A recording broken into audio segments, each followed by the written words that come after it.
Hi, I'm Dana and this is Otis. I think he's gonna be here for today. And for today's little topic, I want to talk about autistic isolation because I have spent most of my life being quite isolated and on my own, and I definitely feel very, very isolated currently and have for the last little bit. And I did make a video about this a little while ago, and I still semi-regularly get comments on it, which is kind of what's prompted this a little bit, because a lot of the comments that I got on my last video that was about this topic was very...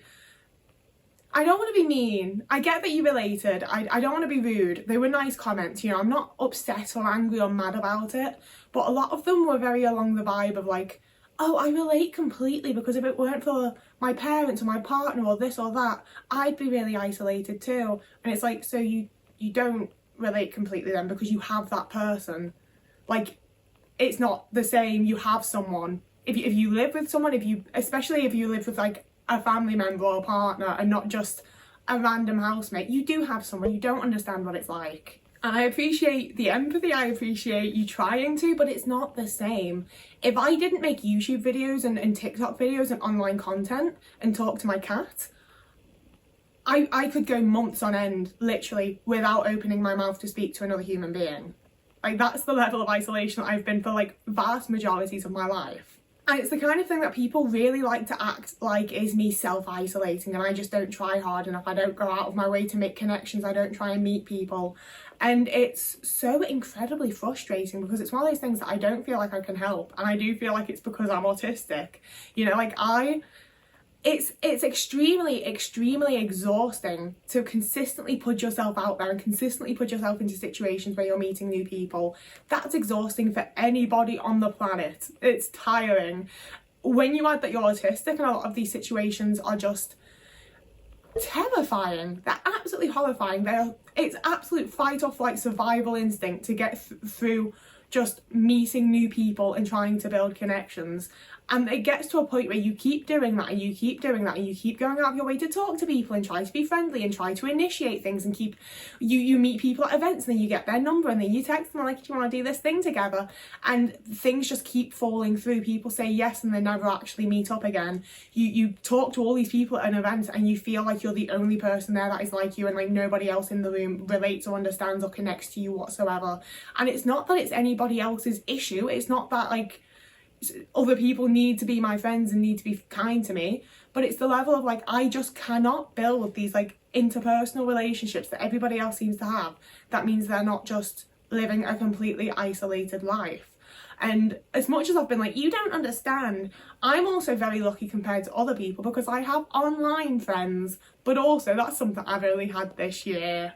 I think one of the big things that's also built into it for me, and I would imagine for quite a lot of other autistic people, is having had quite abusive situations in which you have been isolated. So even when I've had people, like even when I was living with my parents or my partner, I was walking on eggshells and it was constantly difficult to be around them, and they were quite often my only person. You know, like a lot of my childhood, my mum, who like wasn't nice to me and who I ended up going no contact with, would tell everyone that we were best friends because she was my only friend for like the vast majority of my childhood and teen years. So of course she's my best friend, she's the only person that I speak to.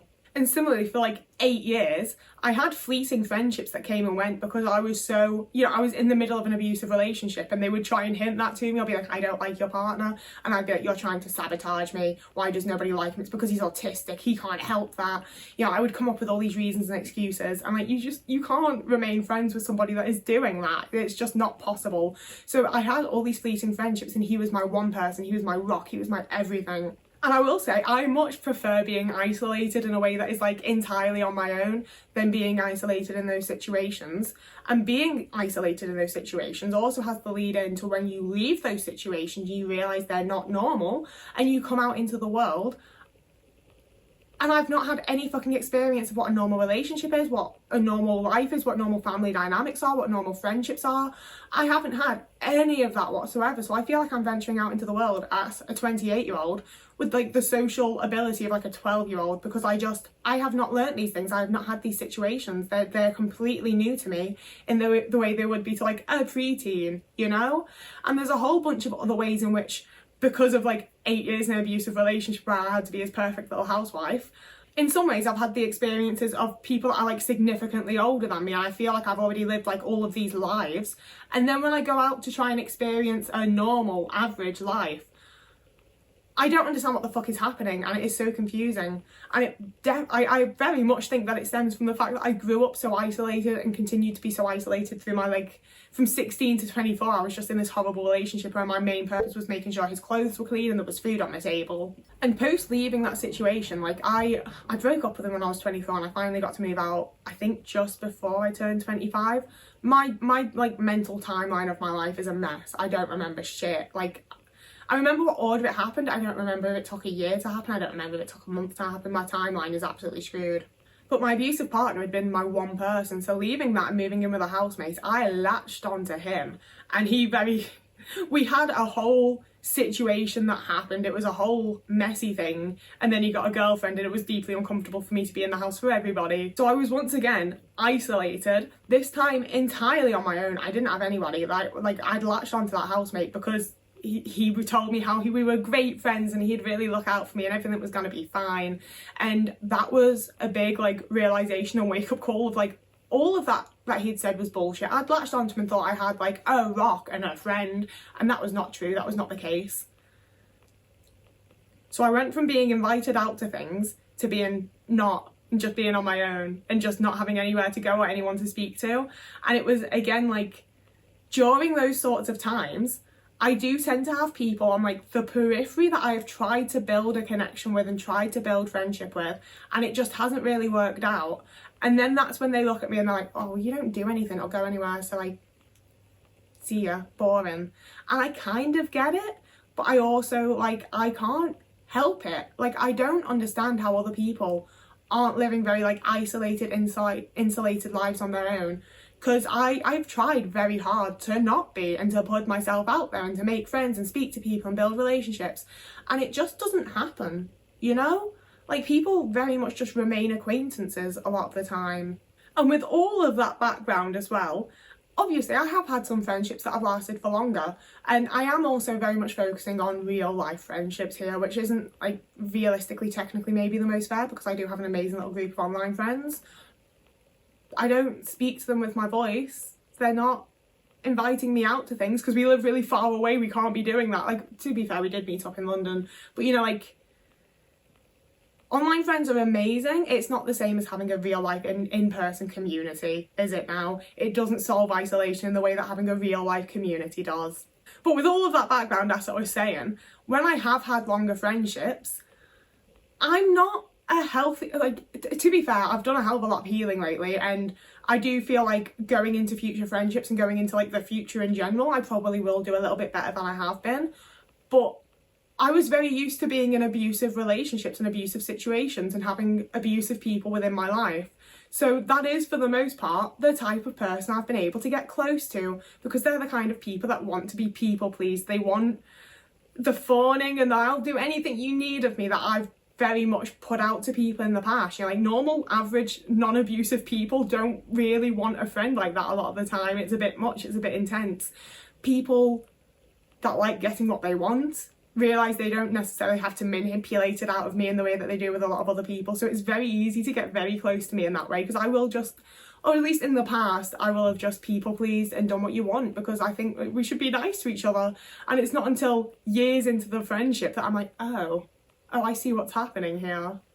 And I feel like lots of people have had that type of situation for various different reasons, and that's just the reasoning for mine. But I feel like when most people have it happen, they can turn to the rest of their support system. They have somebody else to speak to, even if it's their mother, even if it's their partner, their best friend, whoever it is. Majority of people have someone else to speak to. And when I've had that happen, that's my person gone. You know, like, I've never been someone that has, like, a big group of friends. Quite a lot of the time, I've been, like, inducted into a group by one person, and that's the person that I've had some sort of falling out or issue with, or I'm cutting off. So in no longer speaking to them, I lose everyone. If I did have an everyone, a lot of the time it is just one person. And I think that's one of the things that has made it so very obvious to me how isolated I am a lot of the time. Because once I lose those relationships or those friendships or whatever you want to call them, I don't have to speak to anybody. I'm not going to work. When I go to the shop, I use self-checkout. I don't really like have friends, I don't really have acquaintances. Like, I don't know how people meet people and get to know people and build those. I try my best to, and it doesn't really work out. So once I lose whatever bit I manage to fucking grapple, that is that. Like I say, if I did not make YouTube videos and like online content, I would be able to go months and months and months without speaking to anybody, without using my voice, without saying an actual word aloud, you know? In the last year, I've had less than 10 hugs, for sure, from people. And like, I know it's not the end of the world, but I could really do with a fucking hug sometimes, you know? Like, there's some days that I could just really do with like a 10-second good squeeze. And I don't have anyone I can ask that for. And to be fair, even when I have like acquaintances and people who you probably would give a little hug when you see them or whatever else, I'm such like, I try not to be, but I apparently come across to other people as like such a standoffish person that people will give like every person in the group a hug and then be like, oh, and hi Dana. And I'm just like, hi, no hug for me. And I'm about to wrap up, but I will also give that I do kind of think there's a level of a class issue to it, to be honest with you, because I'm looking to be moving to a nicer area soon. So obviously I've been trying to like look up what it's like and what I can do to try and meet people, and that's exactly what I did when I moved to where I am right now. And there was basically nothing. I went to a handful of like artsy events that were really fun and cool, to be fair, but that was it, you know? Like, that's all that there is here to do. Like, I went to what I could find. And when I'm looking for things in the new area that I'm going to be in, there are drama clubs, there are art clubs, there are choirs, there's all sorts of like little things happening for adults where you can go out and like do a thing and meet people. And I've very simply just not been able to find that in the area that I'm in. Like, it's not altogether, like I said, there's been a couple of things and they have been really fun, but it's still been the type of things where I show up and I say hi to a few people, I have a little chat, like it's fine, it's fun, it's all right. I'm not building anything with anyone. Everyone's there with their friends. Like, I don't know what I'm meant to do to like induct myself to that. Like, I don't get it, and I try my best and I speak to people and try to look approachable and friendly and start conversation and continue conversation if someone starts one with me and ask questions. You know, like I put all of the effort in and I just don't get fuck all from it. And it's one of them where like it's been a few months since my last little attempt at it. Or to be honest with you, it's been close to a year because I've just been like fucking stressed and burnt out. So I do have a deep hope that once I've moved and I'm settled, I can start going to some like different clubs and groups and stuff and just meet people and make friends and have a community and not feel so isolated. And like I do not have reason to leave my house. You know, like I'm gonna go out to get groceries, I'm gonna use the self-checkout thing, I'm not gonna speak to another human being. That just doesn't happen for me a lot of the time. And again, I have great hope for when I move because I've been in the area and ended up just like chatting with people and it just happens, they're just friendlier there. I do think some of it's the areas that I've been in, but a massive amount of it is absolutely just being autistic and not understanding and not being able to build these friendships and relationships and community and just having a really fucking hard time of it despite putting the effort in and trying my best. And that's where it's also extremely disheartening when people act like you just need to put yourself out there, you just need to try a little harder. It's exhausting to keep putting yourself out there without getting the payoff and without getting the benefit and without getting any sort of reward, and you just keep doing it and keep doing it and keep doing it. Like, it's not sustainable, it's not plausible, you can't just do it forever. Or at least I can't, maybe other people can, I don't know. And I know I said I was rounding up, but I will also add on that it's almost been startling for me having internet friends and having people's opinions. Like I try very hard not to live in an echo chamber and to like view different things online and to watch different types of things and to read different types of things, but you also, I just cannot exist as isolated as I often have without ending up in some level of an echo chamber, without mostly hearing my own opinions or just whatever opinion is like most trending on any given day, you know. And it's been, like I say, a little bit startling, a little bit like taken aback sometimes and being like, oh, okay, this is a new thing to process, because it was just like quite a long time since I last had someone that like gave me their opinion, and like it's almost been like a whole like fresh new needing to process that like other people exist, other people have thoughts and feelings, and it's not been an entire thing because like I sit in coffee shops and look out the window and I'm like, oh my god, it's insane that every single person walking past has an entire life and an entire network, and they have like friends and family, and there's people that know them, and they have jobs, and they all have a wardrobe full of clothes and their favourite pair of shoes, and like I'm very aware that people are people, but it's different to actually experience it from people, and I think it's absolutely vital to be like a person, you know?